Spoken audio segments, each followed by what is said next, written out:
Hey everybody, welcome to another edition of Jay's Quick and Dirty Money Tips. I'm super excited about today's show because we've actually got a special guest on the show today.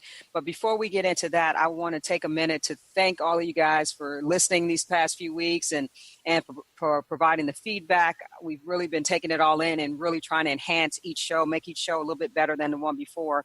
And that's the kind of feedback we've been getting. So I think we're on the right path. But I want to make sure you guys keep listening live. You can listen to the live stream at 2 p.m. Central Standard Time every Tuesday on flowradionetwork.com. Or if you, for some reason, you're tied up and you miss it, make sure you get over to flowradionetwork.com and take a listen to the podcast.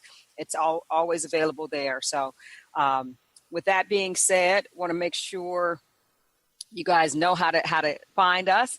So now let's get into today's show. I'm really excited about this one because this one I really wanted to do in observance of Veterans Day. I know we're talking a little bit after Veterans Day, but I think it's still relevant and it's information that a lot of our military personnel can use. I've had the opportunity to have discussions with a lot of folks and on personal finance issues as it relates to the military, and some of them have some harrowing stories about how they haven't been able to be as successful financially after their military service or during their military service. So what I wanted to do today was bring to you guys someone that I know personally that has had a successful run with it in the military and has become very successful financially as a result of her military service. So today I've got the honor of having retired Lieutenant Commander of the U.S. Navy, Johnny C., on the show today, and she's got some really good stuff. I told you guys as kind of the teaser for the show that she was so good at managing her finances while she was in the military. She was able to retire at the age of 43. So I know a lot of you guys want to figure out, well, how was she able to do that? So let's find out. So with no more ado, let me introduce you guys to Johnny C. Thank you so much for joining us today, Johnny. Hi, Jay. It's good to be with you. Well, thank you. Well, listen, let's just jump right into it. I want to like I said, this is sort of in observance of Veterans Day and to really do something very, very positive for our military folks that put their lives at risk every day. I wanted to do something, our venue is on the financial side. So I wanted to take this opportunity to have this show solely focused on talking about things that they can do and maybe, highlighting some of the things that you did to be successful. So, but before we get into that, I want to kind of take it back a little bit. Why don't you tell us a little bit about your background, about your service? Okay. Well, I enlisted in the Navy when I was 18 years old. This was only a month after graduating from high school. Wow. Okay. I served for 13 years as a cryptologic technician on the enlisted side of the house. And then I was selected. What's that? I'm sorry? What is that? So what is that? Cryptologic technician? Uh-huh. Okay, the field of cryptology is in the communications intelligence arena for the Naval Service. Okay. So after those 13 years, I was selected for a cryptologic officer program once I completed my bachelor's degree in mathematics. So you still went to school, even though you didn't do the traditional path. You were still able to get your undergraduate degree while you were in military service?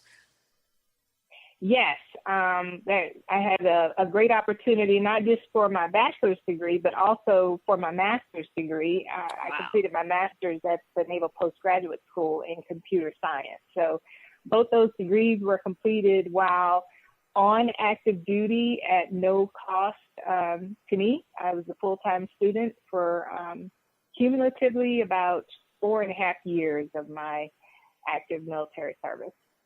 So not only were you able to, we're going to talk a little bit more, but you served 25 years active duty service, and you were able to get 2 degrees and retired at the age of 43. Yeah, this is absolutely a story that people need to hear. So let me get out of it and let you keep talking. All right. So I'm sorry, I cut you off, but you were saying that you had just you had completed not only your undergraduate degree, but your master's degree in computer science as well before you retired. Now, I already kind of spilled the beans and said that you did 25 years of service. So how long ago did you retire? I've been retired now for just over 3 years. Wow. How's that life? It's a big transition to go from that fast-paced, full-time military career to basically being able to do whatever I want, whenever I want. So it's a huge transition, a great opportunity, really a blessing, and I'm enjoying it. Okay. I'll tell you what, let's figure out how you did it. Let's talk about how you got there. So, one of the things I really want to talk about is how did you, I guess, when did you first realize that, perhaps if I kind of line things up properly here, I could really retire comfortably at a very, very early age from the military. When did you first realize that was a possibility for you? Okay. Well, oddly enough, I didn't even look at it until I was close to 20 years service. I mean, I didn't look at it from that perspective as far as, being in a position to retire and live off of my military pension. So once I did start taking a look at it around 20 years service, which, at that point I knew, even though I wasn't ready to retire, at that point that it would probably be sometime in the near future. So I started assessing my portfolio, my financial plan, my budget. And once I did that assessment, I realized that I was going to have the option of not starting a second career and just being able to maintain my current standard of living with no additional income outside of my military pension. Wow. So I guess I didn't realize it at the time, but I had been taking the steps all along that would put me in that position, even though I didn't really have that in mind as a long-term financial goal. My goal was simply to maximize my savings and investments while gradually increasing my standard of living with each pay raise and each military promotion. And that goal just resulted in a really sizable portfolio and a spending plan that allowed me to just reduce monthly savings, investment contributions by having to reduce my standard of living. Well, let's back up a little bit because I really want to talk about some of the steps that you took, because here on the show here, we really try to give you what we call the quick and dirty, which is really kind of the high points of information. So to help you make an informed decision about things. So one of the things I heard you mention in that last response was that you had a financial plan. So did you meet with a financial advisor early on in your career, or how did that financial plan come to be? And then also, kind of talk about some of the steps that you took in that process. Okay. Well, I did meet with a financial planner early on, but I think I had been on active duty for about 5 or 6 years before I was fortunate enough to get a referral to a really good financial planning firm that specialized in helping military personnel gain financial success. Now, is that something that's pretty well known within the military? Or because I tell you what, some of the folks that I talk to, and granted a very, very small sample, but they didn't seem to be aware of any resource like that available. Is that a resource that you would mind sharing the name of it, or if it's something that's open to all military personnel? Yes, I don't mind sharing the name. It's they used to be known as USPA and IRA. Okay. They changed their name to First Command Financial Planning. Okay. They are not affiliated with the military, but when the company first started out, their primary clientele were military personnel. The gentleman that started the company was a military officer who was struck by the financial situation for military families upon the death of an active duty service member. So when that company started, the focus was on financial planning for military families, and it just grew over the years, and they continue to have a large clientele for military personnel. Okay. Wow, that's great. That's a fantastic resource. And I'm glad we were able to get that out there for our listeners to be able to take advantage of. But so we were talking about kind of some of the steps that you took throughout your career to really get you to the point where you were able to retire at the age of 43. Yes. So I'd be happy to share that. I started saving at 18. So just sort of my own mentality growing up is what got me started. And then in about 5 or 6 years of active service was when I started with the financial planner. So initially my focus was on saving for particular goals. You know, being a typical 18-year-old, I was thinking about things like my first car, and I needed the down payment. So I started saving for that. And once I accomplished that goal, I looked at another goal, like perhaps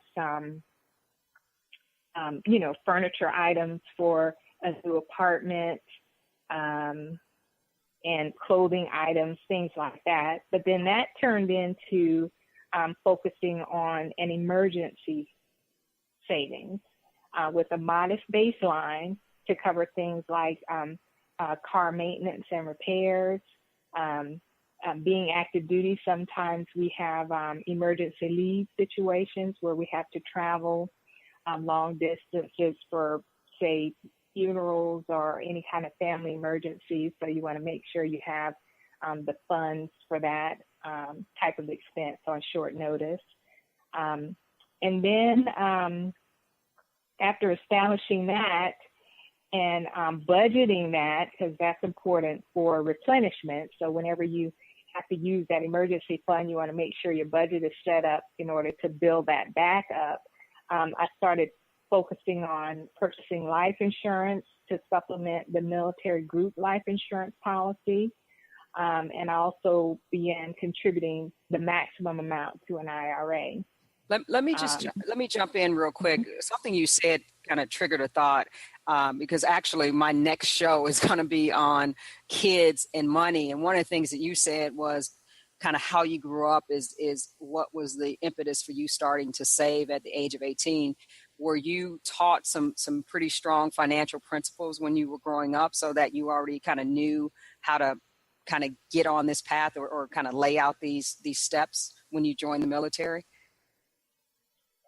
Yes, in a really informal way. My grandmother always talked to me about saving and paying yourself first. And so I was able to just sort of kind of take all of the advice she was giving me and started saving, my allowance as a kid. And anytime I would receive money as gifts or make money on little odd jobs. And then later, my first job in high school, I sort of continued with that mentality. And then when I joined the military, I continued to do the same thing, but of course with a bit more money to work with. Okay. All right. Well, good. That was a point I just wanted to definitely make sure we brought out, because a lot of again, the conversations that I'd had with some military folks was that they just, they came from backgrounds where there really wasn't a whole lot of emphasis on financial education. And so when they got to the military and they started having, like you said, a larger amount of money to work with, there was no framework for them to really say, okay, I need to have a spending plan so that I can do all the, a lot of the things that you laid out in terms of having an emergency fund and things of that nature. That just wasn't something that was taught to them. So I'm glad we're able to bring a lot of those points to the surface. So I will let you go ahead and continue. You were, kind of saying how you really laid out your steps in terms of your emergency savings and your IRA. And not only did you start with just having that emergency fund, but you also started on the investment side too with your IRA. Okay. And yes, so after the IRA, the TSP became available after I'd been on active duty for about 10 years. So that's something that's available to all active duty military personnel today. But once it became available, I started contributing 10%. You can contribute as little as 1% of your base pay. That basically opens the door for you to also contribute up to 100% of any special pays. So I started at 10% of my base pay and 50% of any special pay to the TSP. And I continued that from the point it was made available to active duty personnel up until the time that I retired. So you were very disciplined, it sounds like, something that a lot of 18-year-olds don't necessarily, well, I guess at the time you were 10 years in, so you're a little bit older, a little bit wiser, but certainly had a lot more discipline than most folks starting out at that age, sounds like. Yes. Yeah, I think so. So in addition to that, I was fortunately able to buy my first home.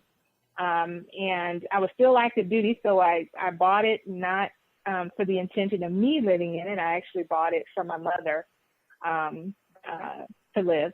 And so I purchased that home in January of 1999. And when I purchased it, I received some really good advice about making extra payments toward the principal every year from that very first year.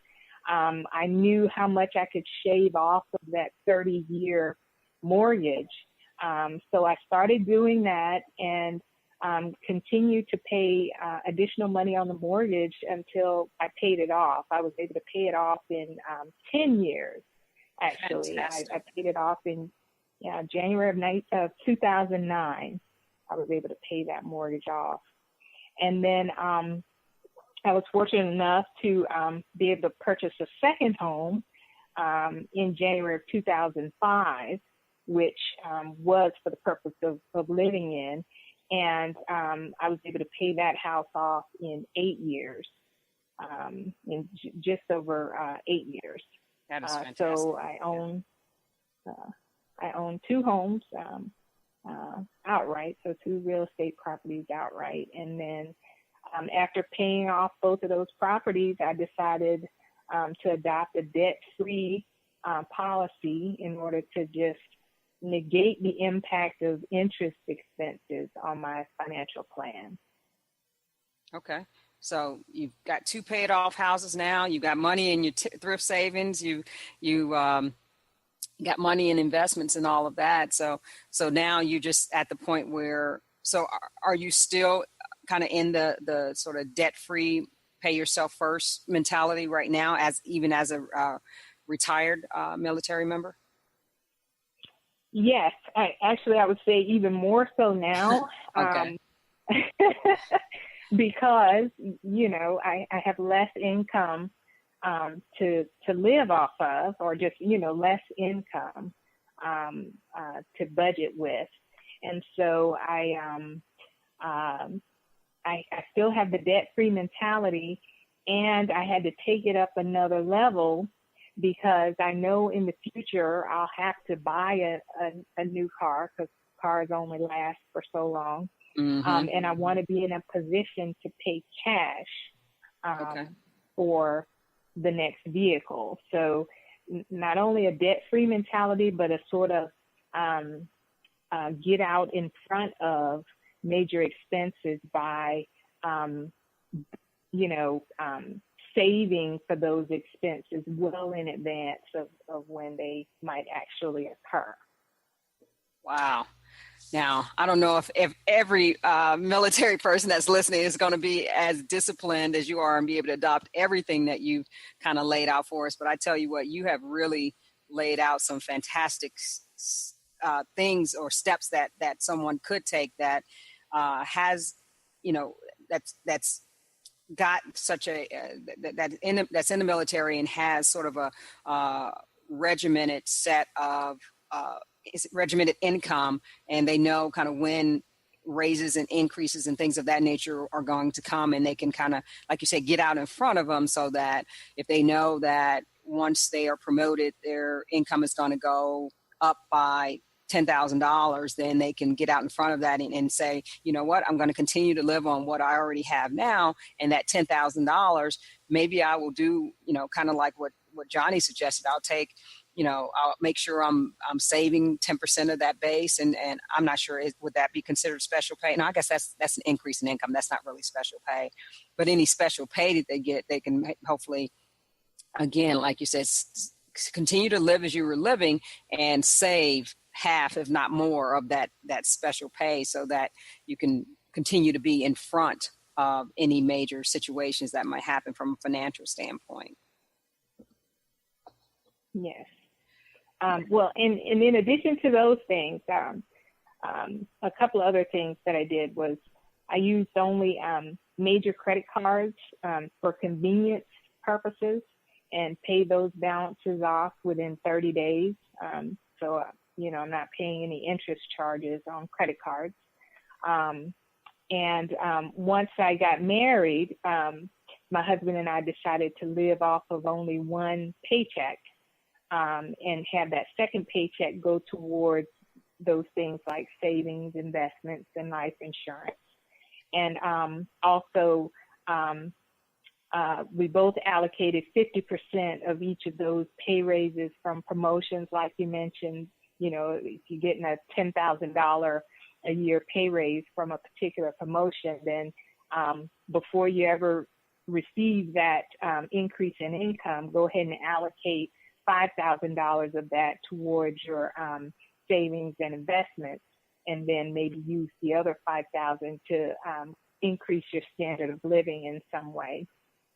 And then that's I like that. I like what you're saying there, because you don't want to be so restrictive that it's like, I can't even enjoy the fact that I just made that I'm making a little bit more money. I like the fact that you're saying, look, you can have it both ways. You can increase your standard of living a little bit, but you can also make sure you're planning for your future as well. I like that. Absolutely. That's my goal was always to kind of think of it as not a restriction on most people hear the term budget and it sort of carries a restrictive connotation to it. Mm-hmm. My thought is always to think of it like a plan for how you spend your money, a plan for how you save your money. So in that planning process, you want it to be such that it's flexible and not something that you dread doing in right. any way. So because you're right. If it gets to that point, you're going to abandon it most likely, because you're just going to throw your hands up and say, I just don't want to do this. It's too hard. I can't stick to this or whatever. So you've got to allow that flexibility in there for you to be able to fit it into your lifestyle, so that, like you say, you don't quit. You don't throw your hands up and quit. Yes. All right. So that's pretty much it. Well, that was a lot. you said like, it wasn't that much, but that was a lot. And I think that's information that people, especially military personnel whose whose income stream is a lot more structured than, say, someone in corporate America or someone who is operating in a different arena. So some of the things that you outlined here, and I'm going to actually have you summarize, because you said a lot. I'm going to have you summarize some of the things at the end here. But just want to find out. I know you mentioned First Command as the resource that you used early on, that financial planning firm. It is First Command, right? Yes. Okay. I wrote some notes down. I wanted to make sure that I did that correct. But are there any other, if for some reason, I'm assuming First Command is nationwide, but maybe even worldwide, I don't know. But if that's something that's not immediately available to a military personnel, are there other resources that they could possibly tap into, especially if there's someone that's coming from a background where we talked about before, there wasn't a strong basic money management taught or strong financial education? Are there other resources that they can tap into that you're aware of? Yes, there are. But before I mention them, let me say that you're correct. First Command Financial Planning is not only nationwide, but they're international. Oh, great. Okay. They are, if I'm not mistaken, and this is constantly changing because they're opening new offices, various places. But my understanding was the only place that they did not have an office was in Japan, with regard to overseas locations where military personnel are, where military bases are located. So, but I'm sure on their website they have the map showing where all of their offices are. So, but outside of them, the military offers a lot of financial management tools for personnel and family members, for active duty personnel and family members. The primary one is the website Military One Source, militaryOneSource.com. Okay. There are two really large sections on home and family finance and also financial planning in general on that website. So lots of resources, lots of training courses, and also representatives that will work with you on a financial plan. And in addition to that one, the Navy Knowledge Online, which all of the services have their own Knowledge Online accounts. Like the Army has Army Knowledge Online, AKO. The Navy has NKO. That website is a really good one as well, with various resources for financial management. Fantastic. So just so I make sure that if someone's listening, to make sure that they got all of those. So I heard you say militaryonesource.com. We talked about First Command, and is it firstcommand.com probably? Or they can just search First Command. You just go to Google and type in First Command. I'm sure the information will come up there. And then the other is that each branch of the military has their own knowledgeonline.com. So depending on which branch of service that you're in, that branch of service, knowledgeonline.com. Yes. All right. My ears are working today. I love it. So we try to have fun on the show here. We try to keep it light, but most importantly, trying to share information with folks so that, you come here, you get the quick and dirty. It's concise, but it's good information, and it gets you what you need to know. So, So, and is there anything you want to kind of summarize with? Because I tell you what, you've given, you almost make me wish I had joined the military, because, so there's a ton of resources available. And quite honestly, I have to be honest with you.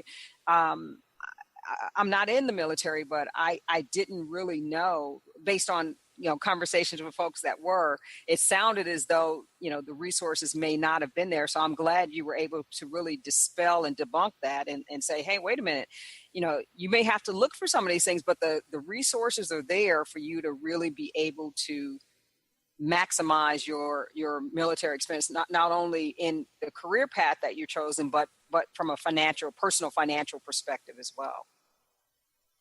Yes. So.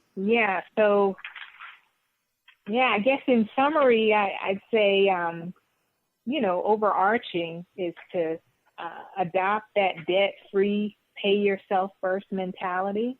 Mm-hmm.